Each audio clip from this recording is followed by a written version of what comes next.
अस्सलाम वालेकुम। वालेकुम अस्सलाम मैम। कैसे हैं आप सब लोग? ठीक है। Yes ma'am.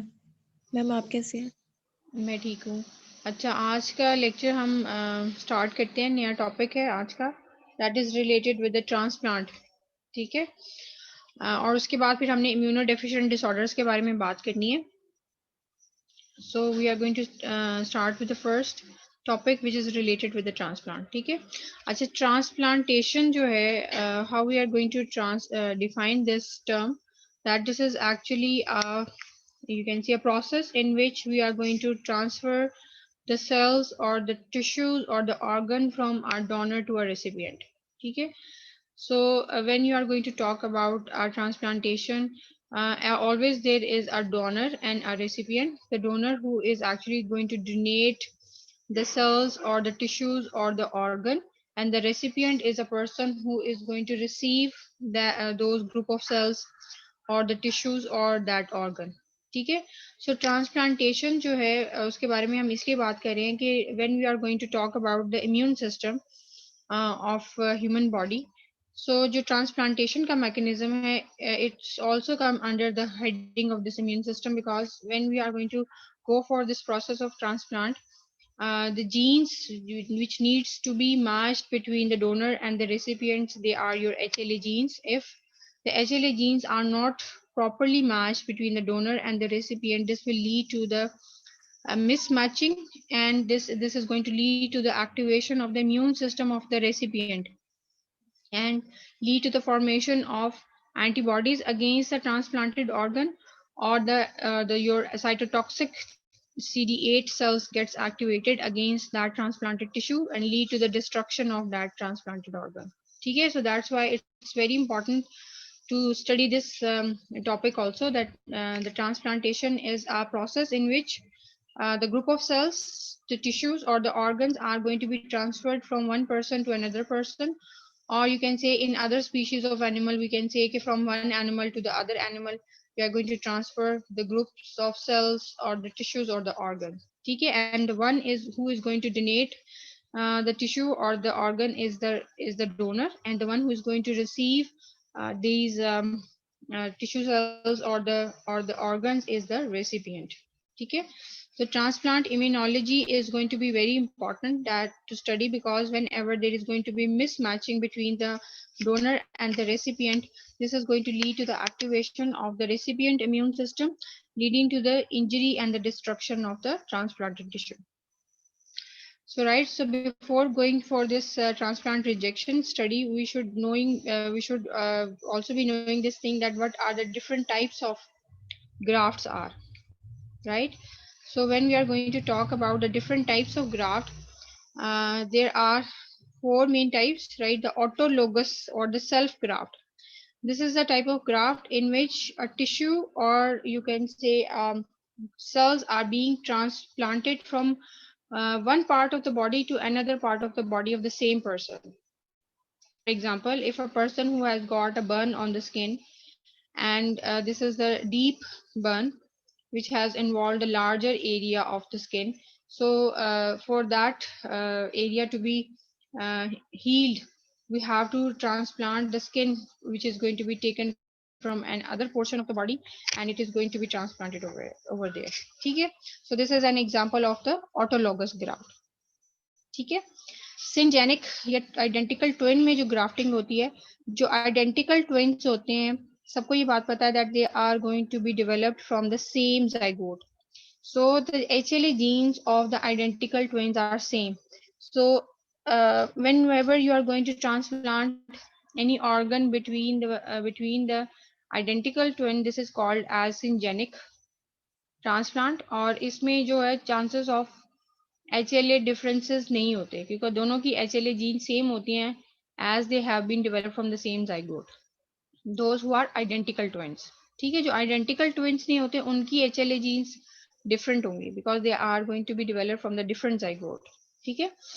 एलोजेनिक जो ट्रांसप्लांट या एलोजेनिक जो ग्राफ्ट है या ट्रांसप्लांट जो है, this is the transplant of the an organ, or you can say a tissue from the different persons of the same species. ठीक है, for example human beings हैं, same species से belong करते हैं, and if you are going to transplant a kidney or a portion of a liver from one person to another person, this is called as allogenic. ठीक है, but they are not identical. अब ये इसमें आपने ये बात याद रखनी है कि एलोजेनिक ग्राफ्ट में जिन दो पर्सन के दरमियान में ट्रांसप्लांट हुआ है, दे आर नॉट आइडेंटिकल. ठीक है, जीनोजेनिक क्या होता है कि when you are going to go for the transplant from one species to another species, this is called as xenogenic transplant. ठीक है, so these different types of the grafts are explained in this diagram. You can see over here that there is a rat. ठीक है, so rat, one type of the rat is the white and the other is the gray type of rats. It means that they are the different individual of the same species. ठीक है, while this white rat is the clone of the first one. ठीक है, they are the identical ones. So whenever you are going to transplant a tissue from one portion of this rat to another part of the body, this is called as autograft. Right, when you are going to transplant a portion of a tissue or the organ to the identical twin or the clone of the same rat, then this is called as syngenic or the isograft. Okay, and when you are going to transplant between the two individual of the same species, this is called as allograft. Right, and if you are going to transplant a group of cells or the tissue between the different species, for example between the rat and another cat, this is called as xenograft. Clear है सबको? What are the types of graft? Next, we are going to talk about this thing that what is the mechanism of recognition and the rejection of the allografts. So, जो अब हम topic study करने लगे हैं, which is related with the rejection of the transplant, this is going to occur only when the graft is going to be between the two individual of the same species. ठीक है, same species है और उनके दरमियान में हम transplant कर रहे हैं from one individual to the another individual who are not identical. ठीक है, सो जब भी आइडेंटिकल पर्सन नहीं होंगे तो उनकी HLA जीन्स क्या होंगी, they are going to be different from one another. And when you are going to transplant an organ from donor to the recipient, this is going to lead to the activation of the immune system of the recipient. ठीक है, तो जो immune system है recipient का, उसमें T lymphocytes भी activate हो जाएंगे और एंटीबॉडीज भी एक्टिवेट हो जाएंगे एंड प्रोड्यूस होंगी फ्रॉम द प्लाज्मा सेल्स. ठीक है, और both these T lymphocytes and the antibodies can lead to the destruction of the transplanted tissue. ठीक है, both are going to play their role for the destruction of the transplanted tissue. So what we can do for the prevention of this rejection of the transplanted organ, what we should do so that this transplant rejection should not occur? What do you think, what we can do?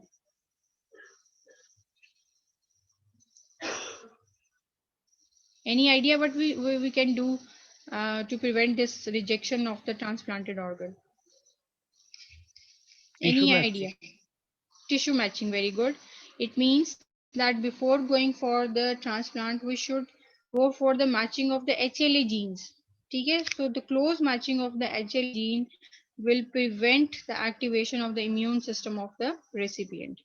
ठीक है, so tissue matching में HLA typing basically हम करते हैं क्योंकि हर individual की अपनी HLA genes होती हैं और ये HLA genes क्या कोड करती हैं, major histocompatibility molecules, जो कि क्लास 1 और क्लास 2 होते हैं. ठीक है जी, सो अगर HLA जीन्स आपस में मैच करेंगे और ये जो है usually within the families match करते हैं which have got the similar sort of HLA genes, but two individuals never have 100% same HLA gene. ठीक है, until unless they are identical twin. अगर आइडेंटिकल ट्विन है तो उनकी HLA gene तो 100% same होंगे because they have been developed from the same zygote. But all the other human beings which are not identical, they are going to have the HLA genes which are not 100% identical. Okay, they can be similar with each other to the maximum extent, but they are not 100% same. So this difference in the nature of the HLA gene is going to lead to the stimulation of the immune system of the recipient, which lead to the destruction of that transplanted organ. ठीक है, अब इसको further prevent करने के लिए हम क्या करते हैं कि जो रेसिपिएंट होता है उसको इम्यूनोसुप्रेसिव ड्रग्स देते हैं. वो इम्यूनोसुप्रेसिव ड्रग्स जो होती हैं they lead to the suppression of the immune system of the recipient so that the transplanted organ should not be rejected. This is what we can do, right? So whenever there is going to be transplant process is going to be done between the two persons, we have to match the HLA genes between them. Okay, so HLA typing is going to be very important. And after that the transplant has been done, the T cells of the recipient are going to recognize the donor's antigen from the graft. ठीक है, जो graft के जो sales होंगे, जो grafted tissue है, ये जो ऑर्गन है, उसकी अपनी एंटीजेंस भी तो होंगी ना, उन एंटीजेंस को रिकॉग्नाइज करेंगे जो रेसिपिएंट के टी सेल्स हैं. ठीक है, and then they are going to lead to the you can say destruction, or they are going to lead to the formation of antibodies against those transplanted antigens. ठीक है, और जो अब tissue transplant की जो डिस्ट्रक्शन है, this is going to be done by two pathways, the direct pathway and the indirect pathway. दो pathway involve हैं which are there for the destruction of the transplanted organ. ठीक है, after the transplant has been done, now the antigens of the that transplanted tissue are being taken up by the antigen presenting cells. ठीक है, अच्छा ये normal rule तो सबको पता है ना कि जब भी कोई एंटीजन बॉडी में एंटर होती है, सबसे पहले उसको कौन टेकअप करता है? मैक्रोफेजेस. ठीक है, मैक्रोफेजेस क्या होते हैं? Antigen presenting sales. फिर मैक्रोफेज किसको प्रेजेंट करते हैं एंटीजेंस को? T To which cell? lymphocyte. T lymphocytes. ठीक है, so the macrophages are going to present the antigens of this any invader which has entered into the body. अब ये जो invader है, ये कोई माइक्रो ऑर्गेनिज्म भी हो सकता है, या ये ट्रांसप्लांट ऑर्गन भी हो सकता है जो कि किसी और ह्यूमन बॉडी से उसकी बॉडी में एंटर हुआ है. ठीक है, अब उसकी जीन्स और ये रेसिपिएंट की जीन्स जो है, दे आर डिफरेंट. सो जो मैक्रोफेज हैं वो क्या करेंगे? They are going to take up the components of that transplanted tissue, और उसकी जो एंटीजेंस हैं उनके प्रेजेंट करेंगे टू द टी सेल्स. फिर टी सेल्स क्या करते हैं? What the T cells can do, आप लोगों ने ऑलरेडी उनको पढ़ा हुआ. B cell. बी सेल्स को स्टिमुलेट करते हैं for the conversion into the plasma cells. और प्लाज्मा सेल्स क्या मेक करती हैं? What the Antibodies. Plasma cell forms? Antibodies. ठीक है, Antibodies. ठीक है, और फिर वो जो एंटीबॉडीज होती हैं वो उन एंटीजेंस के साथ जाके बाउंड करती हैं, and then when the antigen antibody complex is form, this lead to the activation of complement system, और फिर लोकलाइज इन्फ्लेमेशन और टिश्यू डिस्ट्रक्शन स्टार्ट हो जाती है. ठीक है, दिस इज द मैकेनिज्म. ठीक है जी, अब ये जो मैकेनिज्म है जो कि ट्रांसप्लांट में इन्वॉल्व है, डायरेक्ट पाथवे और इनडायरेक्ट पाथवे, इसमें क्या होता है?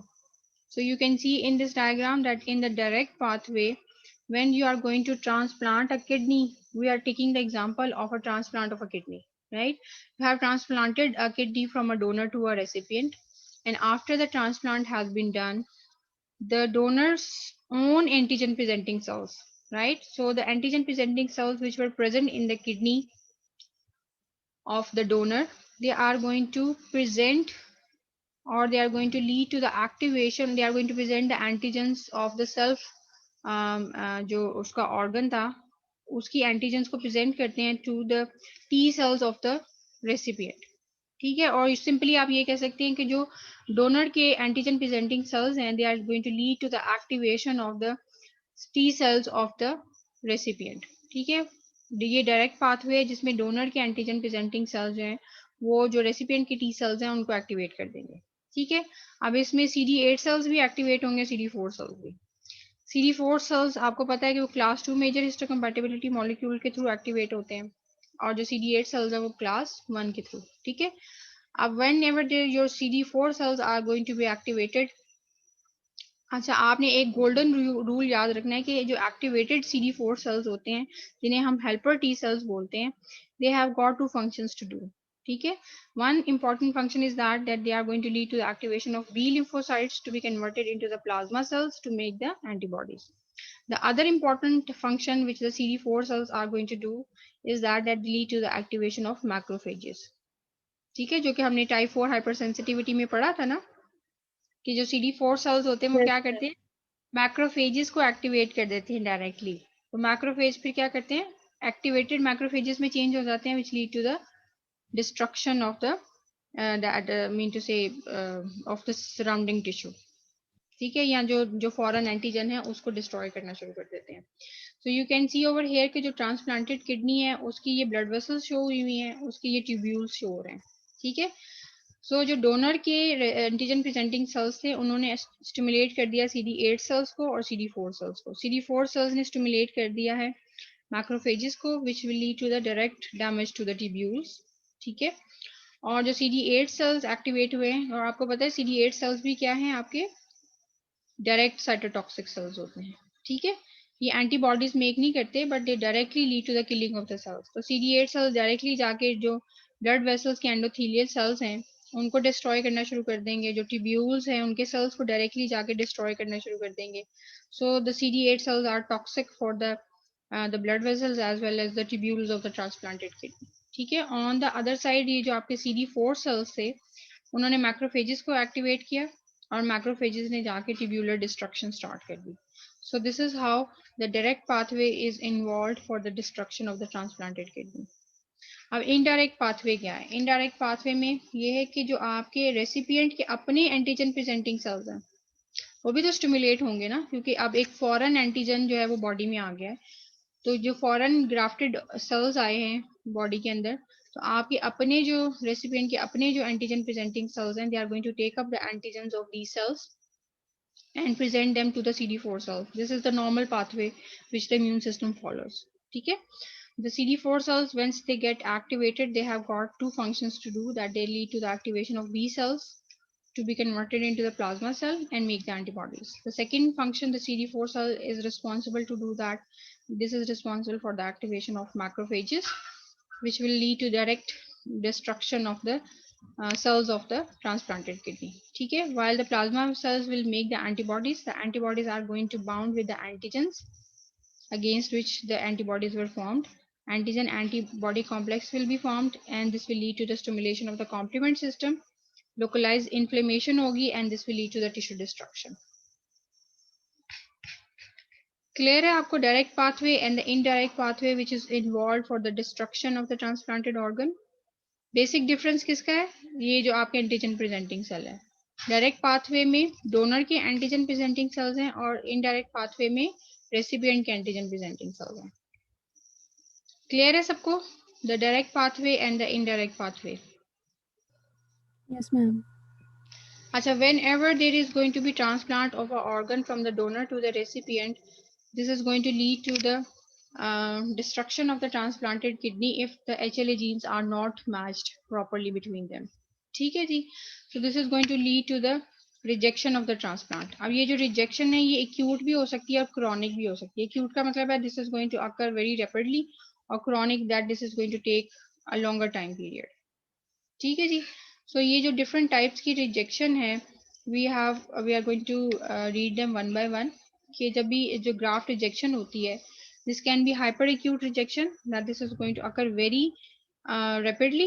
acute rejection भी हो सकती है, chronic rejection भी हो सकती है। ठीक है, so what are the mechanism involved in this? In the hyperacute rejection, this is going to occur within minutes to days. ठीक है, so this is going to be actually mediated by the preformed antibodies and the complement system. ठीक है, यानी अगर आपने matching के बगैर ही किसी दो पर्सन्स के दरमियान में टिश्यू ट्रांसप्लांट कर दिया है, सो और आपने उनमें एबीओ ब्लड ग्रुप भी मैच नहीं किया between the donor and the recipient, so जो आपका रेसिपिएंट है उसकी बॉडी में ऑलरेडी एंटीबॉडीज प्रेजेंट थे अगेंस्ट द ट्रांसप्लांटेड और अगेंस्ट द डोनर एंटीजेंस। ठीक है, तो जो एंटीबॉडीज होंगी, एंटीजन एंटीबॉडी कॉम्प्लेक्स बनाएंगे, this will lead to the activation of the complement system and the destruction of the transplanted tissue. ठीक है, सो इसको हम ट्रीट तो नहीं कर सकते because this will definitely lead to the rejection of the transplanted tissue, हम लेकिन हम इसे प्रिवेंट कर सकते हैं कि before going for the transplant we should match the HLA genes between the donor and the recipient, and we should also go for the ABO blood group typing between the recipient and the donor. Okay, the second type is acute rejection, which is going to occur within days to weeks after the transplantation has been done, and this is actually mediated by IgG type of antibodies. Means this is going to take some time for the IgG antibodies to be developed, and then it is going to be lead to the destruction of the transplanted organ. ठीक है, so इसमें जो acute rejection है, this is going to be mediated through the antibodies, and this is also mediated through the activation of the T cells.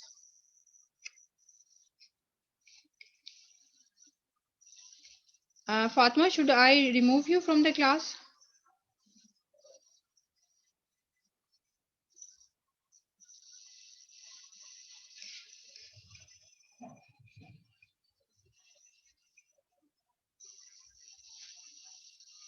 Fatima Qasim है ये जो ये कर रही हैं.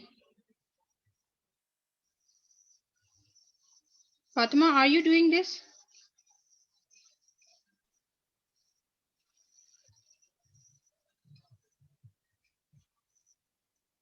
मैम उसने लीव कर दी है. बहुत अच्छी बात है. अच्छा जी, एक्यूट सेलुलर रिजेक्शन के बारे में अभी हम जो बात कर रहे थे, which is actually mediated through the T cells. ठीक है, यानी जो आपके CD4 सेल्स हैं, they directly are going to lead to the recognition of that antigens. ठीक है, और फिर डायरेक्टली जब CD4 सेल्स एक्टिवेट हो जाते हैं तो they lead to the activation of the macrophages which lead to the local tissue destruction. ठीक है, तो टी सेल्स के थ्रू भी एक्यूट रिजेक्शन हो सकती है, और एंटीबॉडी फॉर्मेशन के थ्रू, जो कि हमने ऑलरेडी ये मैकेनिज्म पढ़ लिया है कि जब एंटीबॉडीज बनती हैं तो एंटीजन के साथ बाउंड करती हैं, एंटीजन एंटीबॉडी कॉम्प्लेक्स बनता है, लोकलाइज कॉम्प्लीमेंट सिस्टम एक्टिवेट होता है, एंड देन फाइनली इन्फ्लेमेशन की वजह से टिश्यू डिस्ट्रक्शन स्टार्ट हो जाती है. ठीक है, so this is what is involve in the process of acute rejection, both your acute cellular rejection through T cell mediated function as well as your antibody mediated rejection. T cell की जब activation होगी तो वो आपके macrophage को activate करेंगे, और macrophage क्या करेंगे, जाके डायरेक्टली टिश्यू के सेल्स को जो ट्रांसप्लांटेड टिश्यू है उसके सेल्स को डिस्ट्रॉय करना शुरू कर देंगे. जबकि जो एंटीबॉडी मीडिएटेड फंक्शन है उसमें एंटीजन एंटीबॉडी कॉम्प्लेक्स बनेगा जो कॉम्प्लीमेंट सिस्टम को एक्टिवेट करेगा, एंड लोकलाइज इन्फ्लेमेशन होगी और टिश्यू डिस्ट्रक्शन हो जाएगी. ठीक है,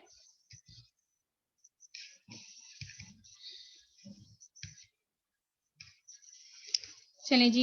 नेक्स्ट क्रॉनिक रिजेक्शन में क्या होता है. अब जो क्रॉनिक रिजेक्शन का मैकेनिज्म है, this is different from hyper acute and acute rejection mechanism. ठीक है, क्रॉनिक रिजेक्शन जो होती है, this is going to take the period of months to years. ठीक है, और इसमें स्लोली स्लोली जो ग्राफ्ट के टिश्यू है दैट इज बीइंग डिस्ट्रॉयड, और उसका फंक्शन जो होता है वो प्रोग्रेसिवली डिक्रीज होता जाता है. फॉर एग्जांपल, अगर किडनी ट्रांसप्लांट की है from a donor to the recipient, तो finally with the passage of time that transplanted kidney is going to lose its function. ठीक है, इसकी रीजन बिहाइंड क्या है कि वो ट्रांसप्लांटेड किडनी अपना फंक्शन क्यों लूज कर रही है.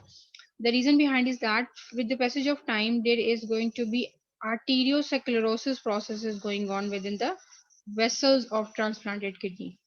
उसकी जो वेसल्स हैं उनकी वॉल्स थिक होना शुरू हो जाती हैं, and this is going to thickening of the vessel is going to lead to the narrowing of the lumen of the vessels, which will lead to the decreased blood flow to the kidney.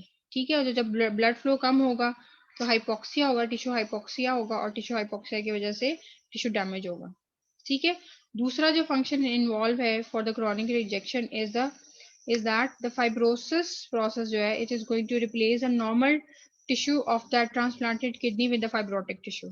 तो जब normal tubules हैं वो replace हो जाएंगी fibrotic tissue से, so this is going to lead to the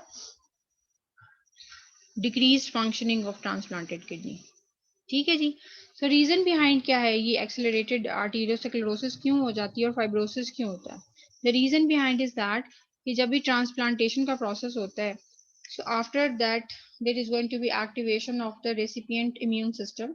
ठीक है, immune system जब एक्टिवेट होता है तो there is going to be formation of the antibodies against antigen of transplanted organ. ठीक है, एंटीजन एंटीबॉडी कॉम्प्लेक्स से बनेगा, कॉम्प्लीमेंट सिस्टम एक्टिवेट होगा, और लोकलाइज इन्फ्लेमेशन शुरू हो जाएगी. इन्फ्लेमेशन जब ब्लड वेसल्स की वॉल के अंदर क्रॉनिक इन्फ्लेमेशन चल रही होती है तो वहां पे लोकलाइज फाइब्रोसिस होती है, और फाइब्रोसिस की वजह से वेसल्स वॉल जो होती है वो थिक होती है, and this leads to the narrowing of the lumen of the vessel.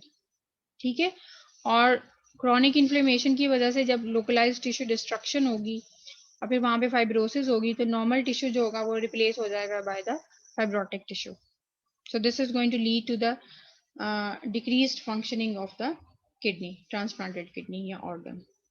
ठीक है, समझ आ गई सबको what is going to happen in the hyperacute rejection, acute rejection and the chronic rejection. Mechanism is going to be different between all three different types. ठीक है, chronic rejection में क्या हो रहा है, vessels जो हैं वो narrow हो रही हैं, और जो normal tissue है वो fibrotic tissue से replace हो रहा है with the passage of time, slowly slowly. ठीक है, एक्यूट रिजेक्शन में क्या होता है कि एंटीबॉडीज बन रही हैं अगेंस्ट द ट्रांसप्लांटेड ऑर्गन और उसको जाके किल कर रही हैं उसकी सेल्स को, ठीक है। दूसरी तरफ टी सेल्स एक्टिवेट हो रहे हैं जो स्टिमुलेट कर रहे हैं मैक्रोफेजेस को, डायरेक्टली सेल्स को जाके डिस्ट्रॉय कर रहे हैं ट्रांसप्लांटेड किडनी की। So they are going to lead to the rejection of the transplant over the period of days to weeks, ठीक है। हाइपर एक्यूट में तो ये होता है कि जो आपने ट्रांसप्लांट करने से पहले प्रॉपर मैचिंग ही नहीं की थी, so this is going to lead to the activation of, या ऑलरेडी जो एंटीबॉडीज प्रेजेंट थी रेसिपिएंट के प्लाज्मा के अंदर डायरेक्टली वो कंबाइन करती हैं with the transplanted tissue and lead to the destruction of that organ, ठीक है। So what we can do to prevent this graft rejection, क्या कर सकते हैं हम? एक तो हम ट्रांसप्लांटेशन करने से पहले जो है टिश्यू टाइपिंग वेरी इंपॉर्टेंट है, जिसमें हम HLA जीन्स की मैचिंग करते हैं, और ये HLA जीन्स जो होती हैं विद इन फैमिलीज ज़्यादा मैच करती हैं। So within the families transplantation करनी चाहिए so that HLA genes should be more closely matched between the members of the family, right? The ABO blood group typing should be done before we are going to go for the transplant, especially for the kidney grafts. And the cross matching is going to be also very important between the tissues, okay. And the last step is that we are going to provide immunosuppressive drugs to the recipient so that the immune system of the recipient should be suppressed, and this leads to the prevention of destruction of the transplanted kidney. Clear ho gaya sabko what is actually the transplant is and what are the different types of transplant? And then we have talked about the direct and the indirect pathway which is involved for the destruction of the transplanted organ. And then finally we have talked about this thing that what steps should be taken to prevent the damage to the transplanted organ. Clear है सबको? Yes, ma'am. Yes, ma'am. किसी को कोई query है तो ma'am अभी ये पूछ ले। एक बार बता दें दोबारा, डायरेक्ट और इनडायरेक्ट पाथवे वाला। डायरेक्ट पाथवे में ये क्या, कौन से एंटीजन प्रेजेंटिंग सेल हैं? ये किसके एंटीजन प्रेजेंटिंग सेल हैं? Donor तो के. उसके है ना, डोनर के है ना। डोनर के हैं, डोनर के हैं, ठीक है। यानी अगर आपने किडनी ट्रांसप्लांट की है तो किडनी के अंदर कुछ मैक्रोफेजेस भी तो प्रेजेंट होंगे ना, तो ये किडनी के डोनर है उसके अपने एंटीजन प्रेजेंटिंग सेल्स हैं। They have led to the activation of CD8 and CD4 cells of the recipient, ठीक है। जो रेसिपिएंट है उसके इम्यून सिस्टम को इसने स्टिमुलेट कर दिया है, और जब वो स्टिमुलेशन हो गई है जो आपका रेसिपिएंट है उसके इम्यून सिस्टम की, this is going to lead to the activation of CD4 cells जो कि मैक्रोफेज को एक्टिवेट करके डायरेक्टली डिस्ट्रॉय करेंगे ट्यूब्यूल्स को, और जो CD8 सेल्स एक्टिवेट हुए हैं वो भी साइटोटॉक्सिक हैं, वो भी सेल्स को डिस्ट्रॉय करेंगे, आपकी ब्लड वेसल्स के सेल्स को भी, ट्यूब्यूल्स के सेल्स को भी, ठीक है। while the indirect pathway the antigen presenting cells are they are actually belonging to the recipient, ठीक है। जो recipients के ये normal mechanism है ना, कि recipients antigen presenting cells are going to take the antigens from the any foreign antigen which has entered into the body, present it to the CD4 cells, or CD4 cells once they activated they can do the two functions, that they lead to the activation of B lymphocytes and they lead to the activation of the macrophages. B lymphocytes antibodies बनाएंगे, antibodies will bind with the antigens against which these antibodies were made, ठीक है। तो antigen antibody complex बनेगा, complement system activate होगा और localise inflammation tissue destruction होगी, और ये जो एक्टिवेटेड माइक्रोफेजेस है डायरेक्टली जाके ये आपके कॉम्प्लीमेंट सिस्टम को एक्टिवेट नहीं करेंगे, बल्कि ये डायरेक्टली जाके जो एंडोथेलियल सेल्स हैं या ट्यूब्यूल्स के जो सेल्स हैं किडनी के, उनको डायरेक्टली डिस्ट्रॉय करेंगे, ठीक है। क्लियर हो गया? जी मैम। चलिए, we are going to move to the next topic now, and just wait. अच्छा, अभी तक जो हमने स्टडी किया है that was related to the immune system, ठीक है। सो इम्यून सिस्टम में आप लोगों ने क्या क्या चीज़ें जो है वो हमने ऑलरेडी कवर कर ली है। इम्यून सिस्टम में we have talked about the immunity के बारे में हमने बात की थी, फिर हमने कंपोनेंट्स ऑफ इम्यून सिस्टम के बारे में बात की, टाइप ऑफ इम्यूनिटी क्या होती है, फिर हमने जो है हाइपर सेंसिटिविटी रिएक्शंस के बारे में बात की. Then we have talked about the last में हम लोगों ने कौन सा टॉपिक कवर किया था which we have done in the last class?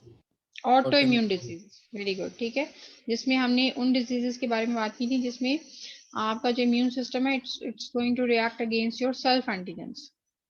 ठीक है, सो अब हमने बात करनी है उन डिजीजेस के बारे में when the different components of the immune system are deficient, then what is going to happen?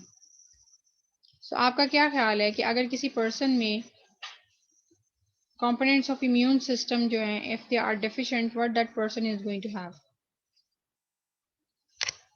अगर किसी पर्सन के बी सेल्स प्रॉपर फंक्शन नहीं कर रहे हैं या किसी के टी सेल प्रॉपर फंक्शन काम नहीं कर रहे हैं तो what it will cause to that person? Ma'am वो Immune. ज्यादा प्रोन होगा इन्फेक्शन के. इम्यून रिस्पॉन्स नहीं आएगा. Immune response नहीं आएगा. It means that person is going to have more chances of different infections.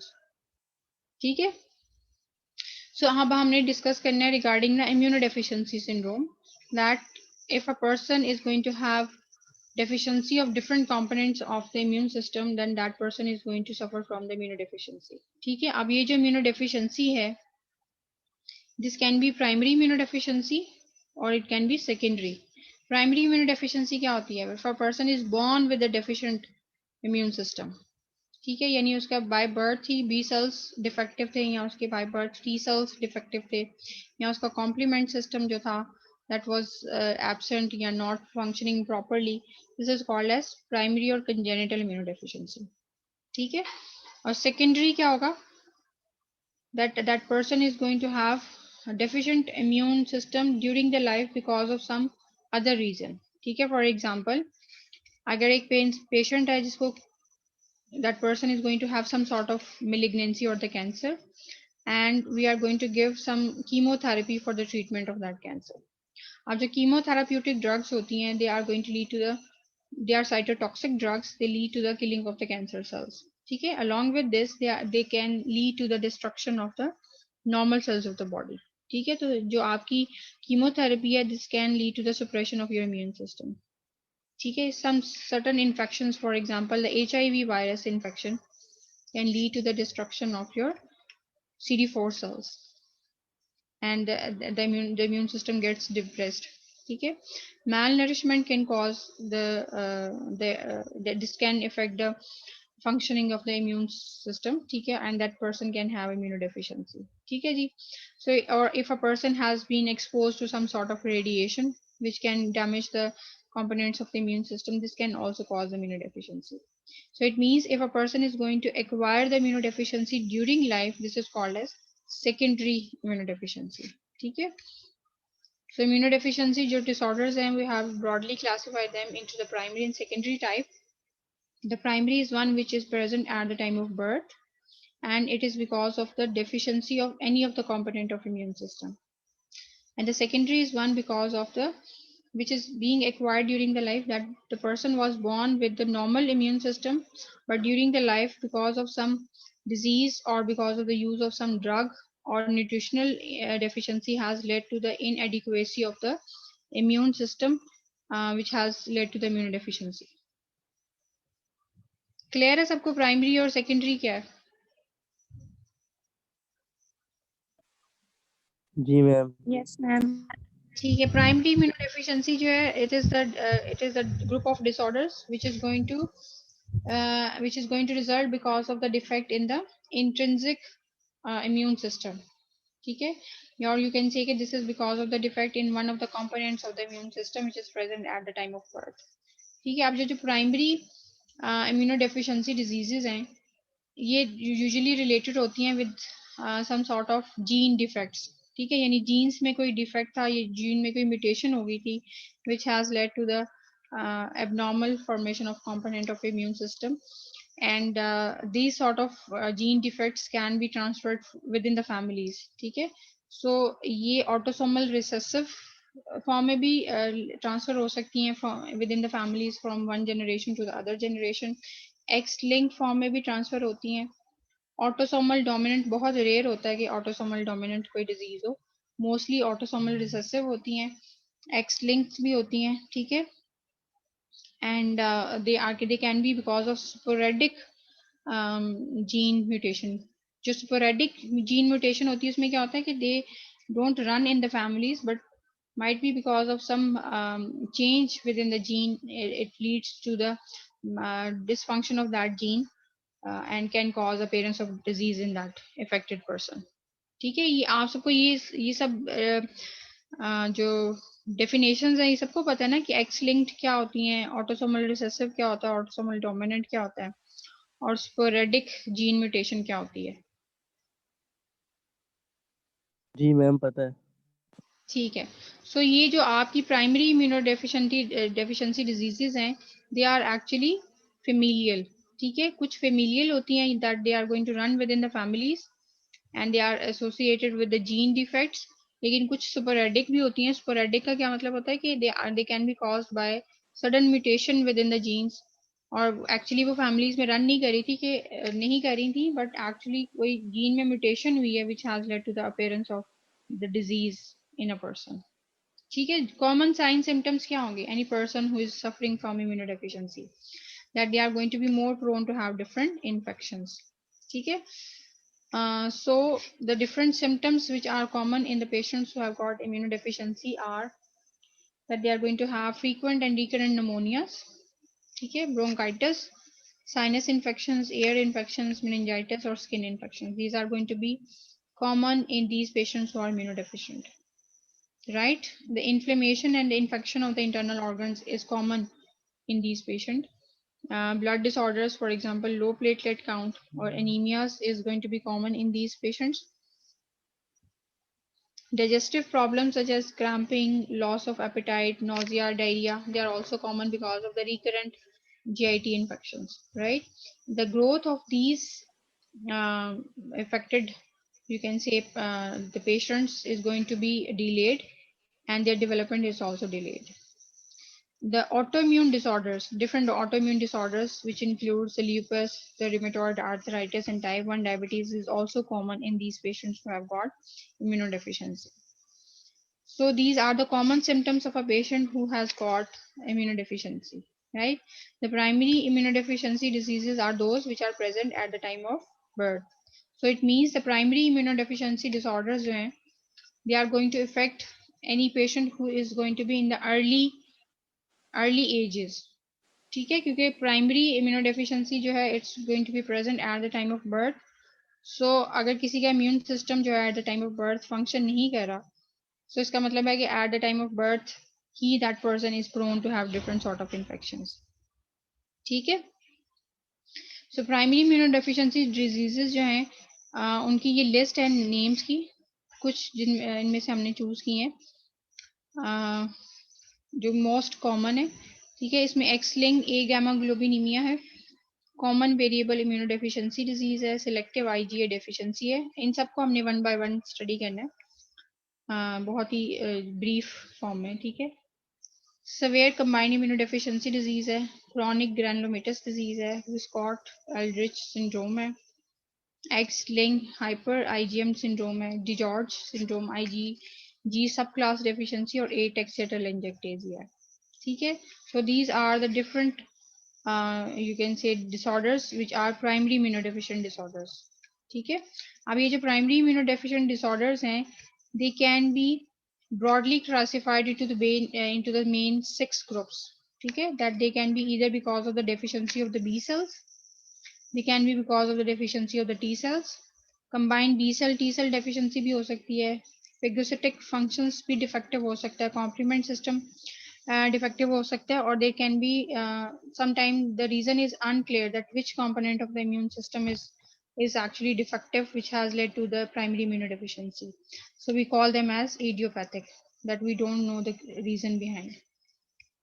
So we have broadly classified them into the main 6 groups depending upon on this thing that which component of the immune system is defective. Okay, so now we are going to do these diseases one by one, that what component of the immune system is affected in this disease and what are the symptoms of this patient who is going to have this disease. Okay, the first disease is X-linked A gamma globulinemia. ठीक है, this is also called as Bruton disease, ठीक है, and disease does not appear till the 6 months of age. अच्छा, agammaglobulinemia क्या show कर रहा है? What does mean by A gamma ग्लोबिनीमिया?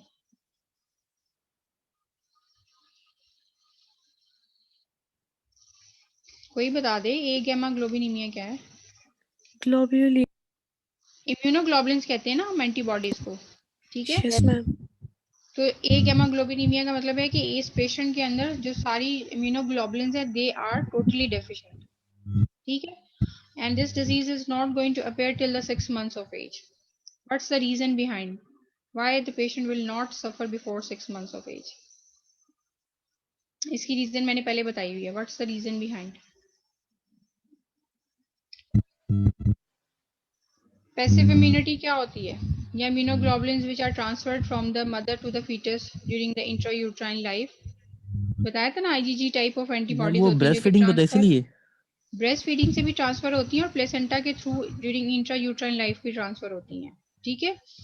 तो ये जो सारी एंटीबॉडी ट्रांसफर हुई है from the mother to the fetus, they are going to stay until the 6 months of age in the baby, ठीक है। सो 6 months की एज तक तो उसको इम्यूनोग्लोबुलिन की डेफिशिएंसी नहीं होगी। After this when that baby has to develop its own antibodies और उसका इम्यून सिस्टम फिर फंक्शन शो नहीं करेगा, now this baby is going to have different sort of infections, ठीक है।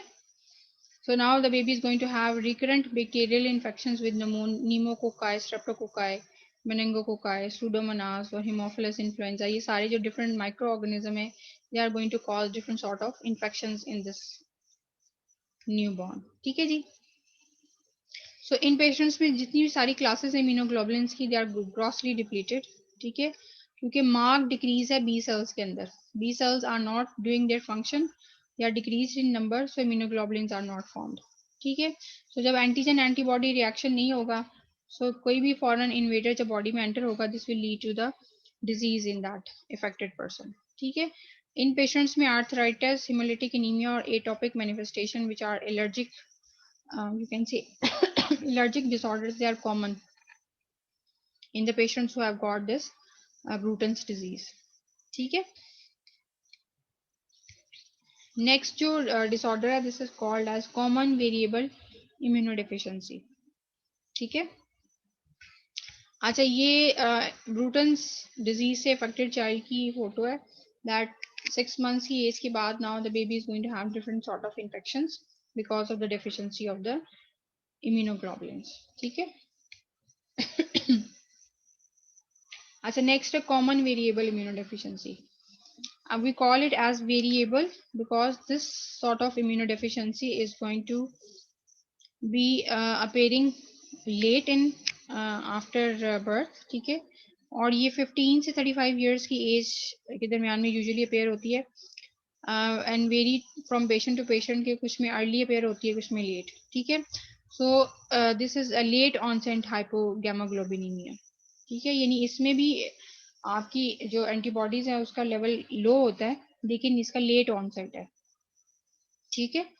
और patient is going to have increase chances of recurrent pyogenic infections, ठीक है, और ऑटोइम्यून डिजीजेस के भी चांसेस इन पेशेंट्स में ज़्यादा होते हैं।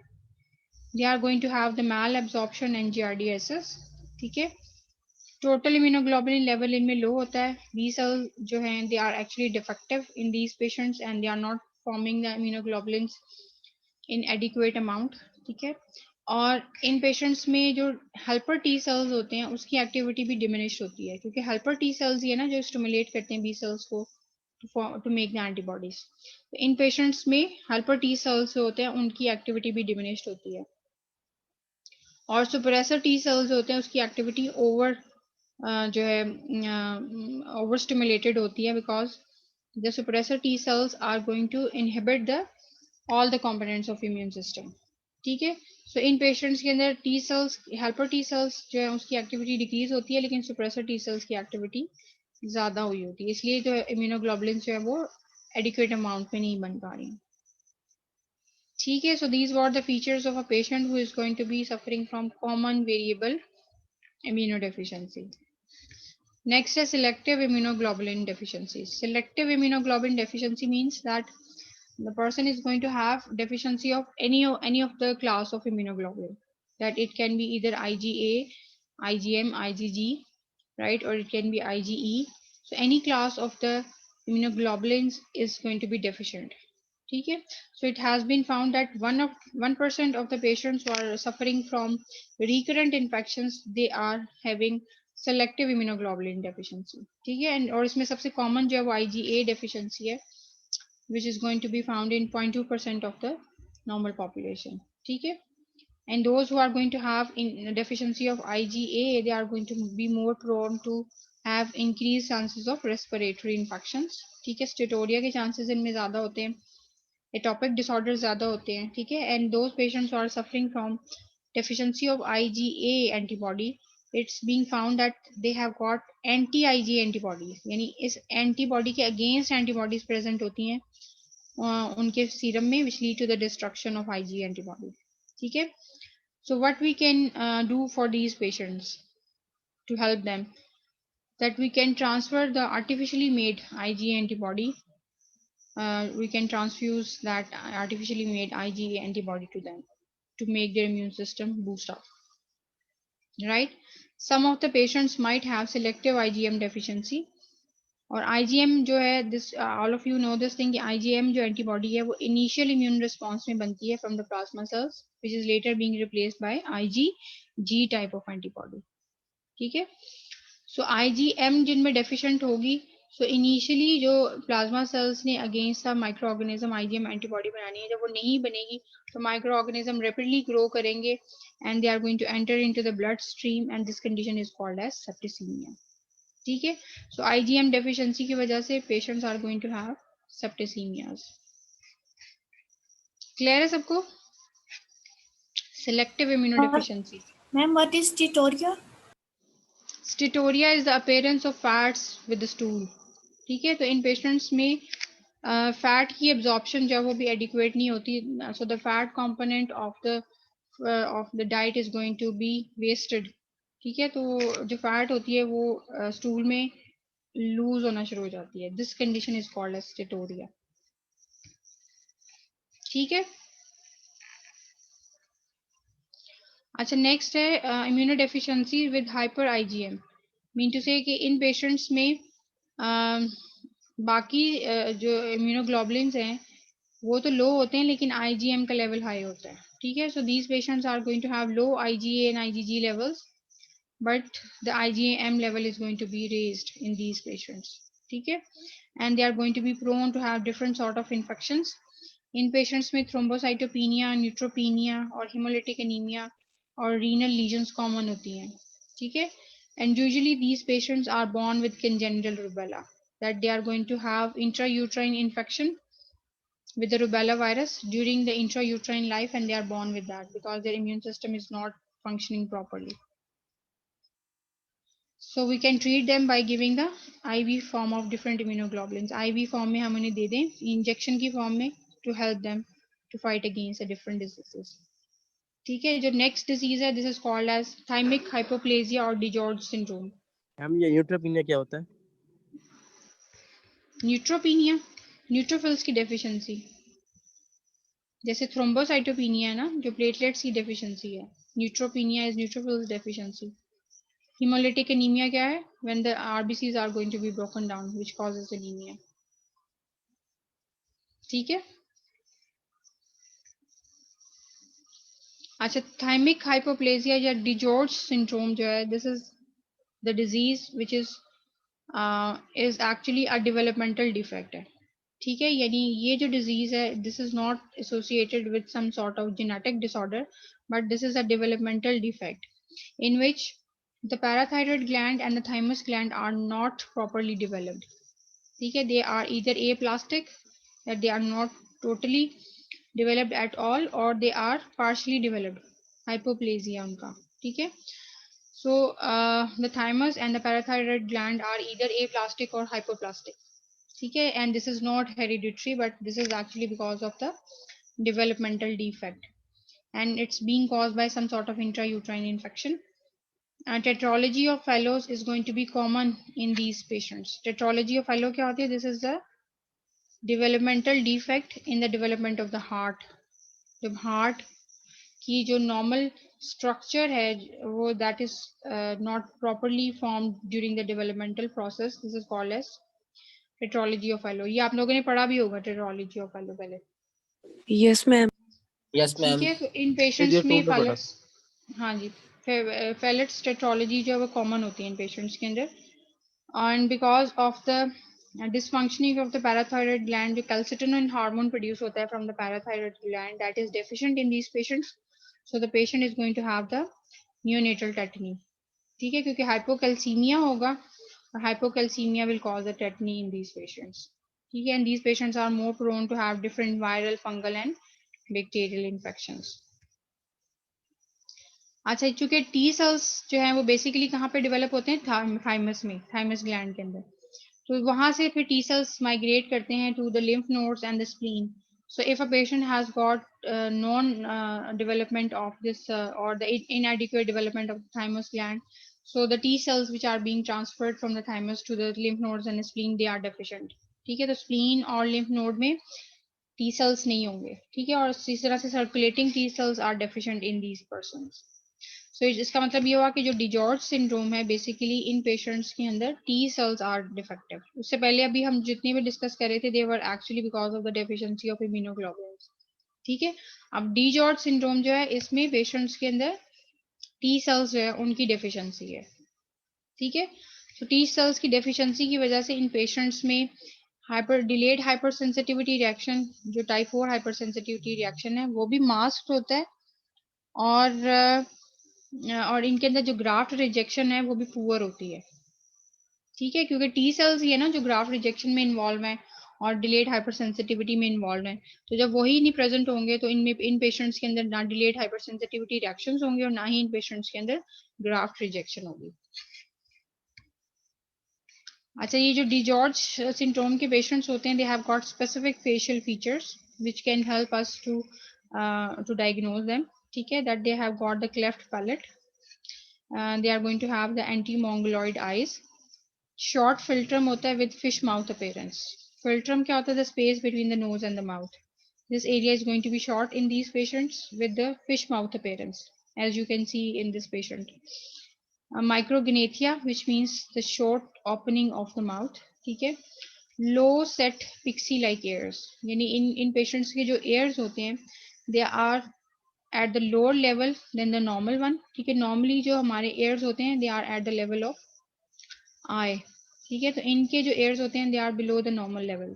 ठीक है, और short palpebral fissure, यानी eye की opening का जो fissure होता है that is also short in them. Again a picture of a baby suffering from DiGeorge syndrome.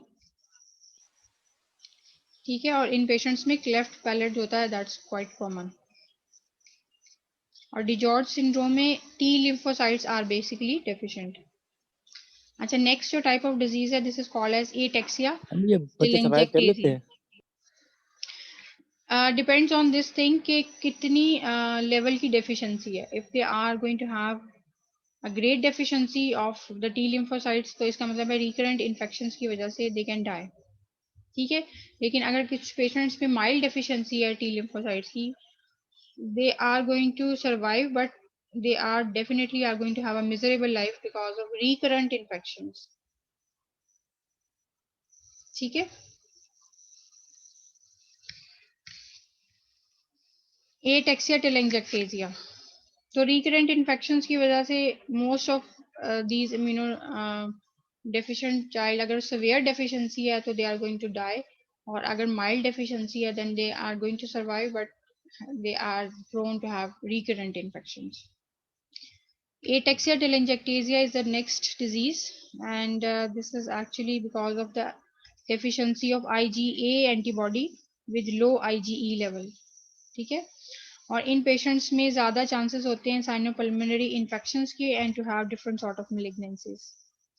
और अगर ये फीमेल पेशेंट को इफेक्ट करता है तो वेरिएंट डिसजेनेसिस होती है पेशेंट में. ठीक है, अब दूसरी इंपॉर्टेंट बात ये होती है कि इन पेशेंट्स के अंदर सेरिबेलम जो है उसका फंक्शन एबनॉर्मल होता है. ठीक है, तो person is going to have the abnormal gait. which is called as ataxia. ठीक है, and that person is unable to maintain the balance of the body, and this is called as ataxia. तो उसकी gait जो होती है वो abnormal होती है, right? So that's why we have given the ataxia name to this disease. And the next name of the disease is telangiectasia. अब telangiectasia क्या होते हैं? They are the dilated bunch of capillaries which can be seen under the mucous membrane or under the skin. ठीक है? So you can see over here the dilated bunch of capillaries in the eye under the skin of ear. ठीक है? Similarly, you can see the telangiectasia under the skin on the face. ठीक है, so these are the prominent features of a patient who has got ataxia telangiectasia. ठीक है, and these patients are going to have abnormal movements which are called as chorioathetoid movements, which are abnormal repetitive movements. ठीक है, for example, a person keep on moving the fingers just like a pin rolling movement. ठीक है, so इन patients के अंदर ये common होता है कि इनमें telangiectasias प्रेजेंट होते हैं. ठीक है, cerebellum का function abnormal होता है, so they are going to have the abnormal gait, which is called as ataxia. Next disease is called as Wiskott-Aldrich syndrome. ठीक है, Wiskott-Aldrich syndrome जो होता है, this is going to be the patient is going to have low levels of IgM. ठीक है, इन patients में IgM का level जो है वो low होता है, and they are going to have इन पेशेंट्स में भी जो है वो टी लिम्फोसाइट्स और बी लिम्फोसाइट्स का फंक्शन इफेक्टेड है, और cellular depletion of thymus and paracortical areas of the lymph node. यानी लिम्फ नोड्स में और थाइमस के अंदर जो है जो आपके बी लिम्फोसाइट्स हैं, they are basically deficient in these patients. ठीक है, और इन पेशेंट्स के अंदर इनएबिलिटी होती है to respond to the specific sort of antigen which are polysaccharide in nature. So any antigen which is going to enter into the body and it is polysaccharide in nature, the body is unable to respond to that. ठीक है, और इन patients के अंदर mostly these patients are going to die because of infections, hemorrhage या lymphoreticular malignancy की वजह से they usually die earlier. ठीक है, इन patients के अंदर eczema के chances ज़्यादा होते हैं. eczema क्या होता है? Inflammation of skin. ठीक है, थ्रोम्बोसाइटोपेनिक पर्परा यानी प्लेटलेट काउंट कम होता है, जिसकी वजह से पर्परास बन जाते हैं इन पेशेंट्स में, और रिकरेंट इन्फेक्शंस कॉमन होते हैं इन पेशेंट्स में. सो this is the picture of a patient suffering from this Wiskott-Aldrich syndrome. ठीक है, eczema you can see on the back of this patient. ठीक है, और ये स्किन के अंदर आपको थ्रोम्बोसाइटोपेनिक पर्परास नजर आ रहे हैं. ठीक है, यानी प्लेटलेट्स की डेफिशिएंसी की वजह से माइक्रो हेमरेजेस हो जाते हैं अंडर द स्किन, और मेजर हेमरेज जो है that can lead to the death of a person because of this thrombocytopenia. ठीक है, लास्ट पे जो सिंड्रोम है, this is called as severe combined immunodeficiency syndrome. इसको हम सेवियर कंबाइंड इम्यूनोडेफिशिएंसी इसलिए कहते हैं कि इस पेशेंट के अंदर both the T and the B cells are totally deficient. ठीक है, तो जब बी और टी सेल्स ही नहीं होंगे तो इम्यून सिस्टम क्या फंक्शन करेगा? That person is no more going to survive. ठीक है, तो यूजुअली ये जो पेशेंट्स होते हैं they are going to die during the first year of their life because of the severe deficiency of the immune system. ठीक है, ये जो सिवियर कंबाइंड इम्यूनो डेफिशिएंसी है, इसको हम ग्लैंड्समैन रिंकर सिंड्रोम भी बोलते हैं. ठीक है, बबल बॉय डिजीज भी बोलते हैं हम इसको, या थाइमिक ए लिम्फोप्लेजिया भी बोलते हैं. बबल बॉय डिजीज इसलिए बोलते हैं कि द पर्सन और the baby who is affected with this disease has to be kept in a very sterilized container. ठीक है, so that the baby should not be exposed to different sort of microorganism. ठीक है, so this is just like keeping a baby in a bubble, so that's why we call it as a bubble boy disease. ठीक है, so this was the last disease, severe combined immunodeficiency. It means this is going to be the most worst form of immunodeficiency, that the baby is going to have severe deficiency of all the components of immune system. ठीक है, इसमें B और T cell दोनों deficient है.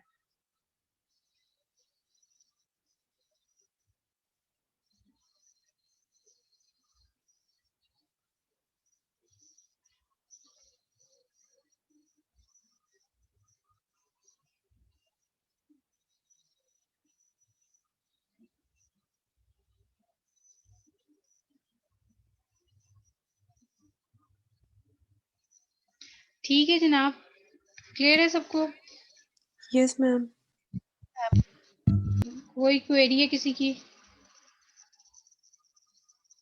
Lecture से related? No, ma'am.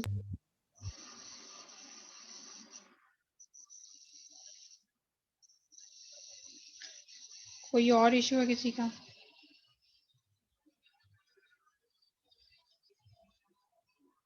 अच्छा, आप में से किसी को भी कोई बात समझ ना आए या कोई कॉन्सेप्ट क्लियर ना हो तो you can always contact me, ठीक है, और वी कैन डिस्कस।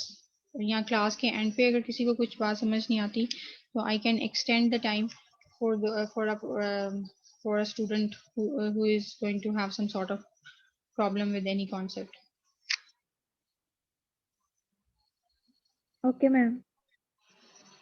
ठीक है, तो मैम आप में जो से अगर किसी को कोई बात या कोई कॉन्सेप्ट इवन प्रीवियस लेक्चर्स में से भी कोई पूछना हो तो at the end of the lecture we can discuss about that also, ठीक है? Thank you, ma'am. मैम जो आपने क्विज और वाइवा का कहा था वो वो कब होगा? क्विज जो है वे हम नेक्स्ट मंथ के स्टार्ट में करेंगे इंशाल्लाह, और वाइवा तो आपका फाइनल का पार्ट है ना, दैट इज अ पार्ट। आप लोगों को सबको असेसमेंट प्लान मिल गया? Yes, ma'am. ठीक है, ग्रुप में भी शेयर हो गया वो असेसमेंट प्लान? Yes, ma'am. चलें, तो आप उस असेसमेंट प्लान के अकॉर्डिंग ही आप लोगों की सारे वो जो है अब आप लोगों का क्विज होगा and that is graded quiz, ठीक है, ताकि आप लोग प्रॉपर तरीके से पढ़ें तो और प्रॉपर तरीके से उसकी तैयारी करें। मैम क्विज पोर्टल पे होगा? एलएमएस पे ही होगा, जाहिर बात है। आप लोगों ने प्रीवियस सेमेस्टर में भी तो एलएमएस पे दिया हुआ है ना क्विज? Yes, ma'am. ठीक है, और मैम ये ओरल क्विज होगा कि सिनेरियो बेस्ड होगा? सिनेरियो बेस्ड एमसीक्यूज ही होंगे उसमें, ठीक है? Yes ma'am. चीजें ना मिक्स होते हैं पढ़ते पढ़ते सारी, पता नहीं क्या मसला है। सॉरी मैम जब पढ़ते हैं तो चीजें सारी मिक्स हो जाती हैं, समझ आती है बाद में पढ़ें क्या और वो छोड़ें क्या। देखो ये सारे कॉन्सेप्ट्स हैं, अगर आपको कॉन्सेप्ट क्लियर है तो फिर आप चीज़ों को फॉरगेट नहीं करेंगे, ठीक है? और मैम क्विज का सिलेबस कितना होगा? जब मैं क्विज अनाउंस करूंगी तो उसमें सिलेबस भी मेंशन करेंगे, ठीक है? Okay ma'am, thank you.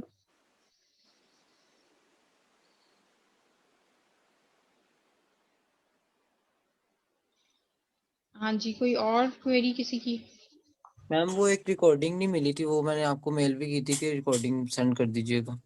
कौन सी रिकॉर्डिंग नहीं मिली? वो एडिमा वाली थी, एडिमा वाला लेक्चर था उसका, नहीं मिली थी, लिंक नहीं मिला उसका। एडिमा पे? ये कैसे हो जी सकता है? स्टार्ट में ही मैंने सारे लेक्चर्स के लिंक शेयर कर दिए हैं। मैम वो सारे मैंने निकाल के देखे थे, एडिमा वाला नहीं आता बस। अच्छा ठहरो, जस्ट वेट। इस क्लास के रिप्रेजेंटेटिव हसनैन और रिदा हसनैन है और इकरा। साथ में इकरा। इकरा। इकरा, आप लोग जो प्रीवियस मैंने आप लोगों को लिंक शेयर किए हुए ना, वो आप दोबारा से ग्रुप में री अपलोड कर दो, जो आप लोगों ने पहले भी किए होंगे, उसमें सारे लेक्चर्स के लिंक हैं। मैंने कर दी है अभी रिसेंटली, 2 या 3 दिन पहले भी किए थे सारे लेक्चर्स और वो सेंड। अच्छा, तो आप दोबारा से एक दफा फिर कर दो प्लीज, ठीक है? मुझे देखिए लेकिन उनमें नहीं है, ये कह रहे हैं शायद। आप एक दफा चेक कर लेना उसको, ठीक है इकरा? मैं कर देती हूँ। चलें जी, और किसी को कोई क्वेरी है? मैम असाइनमेंट 1 हो चुकी है और 2 भी होगी ना अभी? जी बिल्कुल, असाइनमेंट 2 भी आप लोगों को भी देनी है मैंने। ठीक है मैम। चलें जी, कोई और क्वेरी है then we are going to end the class, otherwise class end कर ले फिर। Yes ma'am. Yes ma'am. चलें जी, thank you so much, Allah हाफिज। अल्लाह।